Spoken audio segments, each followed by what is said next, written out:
Today we're here to chat with Dr. Shweta on whether convenience is the current biggest competitive advantage. So my question to you, Dr. Shweta, is if a company starts competing on convenience, then what actually remains as a sustainable competitive advantage today? That's an interesting question, Aksha.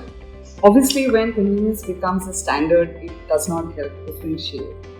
What helps brands differentiate are things like when they actually put in efforts to drive trust into consumers, create real value, become the reliable brand to go to in case of any issue, and all those support make that entire decision of the customer more confident and reduce the entire perceived uncertainty in that decision. That is what will help drive competitive advantage. As consumers, we often choose what's easiest without thinking twice. But are we becoming too dependent on convenience? That's an interesting question, Shobhan. Convenience is definitely driving the entire ways consumers decide today. But the real question is whether the brands which offer just an easy to use solution are doing enough.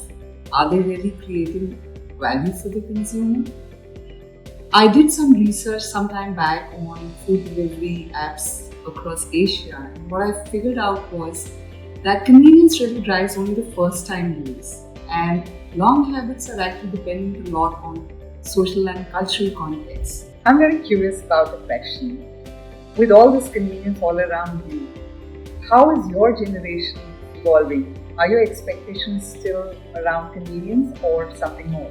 So if you ask me, I personally think that right now convenience is overrated. It fits our fast-paced lifestyle. As we mature, we might not look at it that way.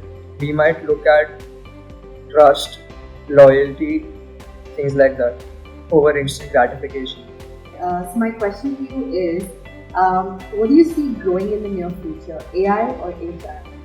I think it definitely will be human and AI combination going over AI, simply because we are all social animals, right? So eventually we trust somebody who we see in person in blood and flesh rather than a machine. And also lately you have heard about some AI going rogue. So we always want that connection and making sure that a human is taking over and looking at what the AI is giving as an output to us. So I think human plus AI will always work over AI.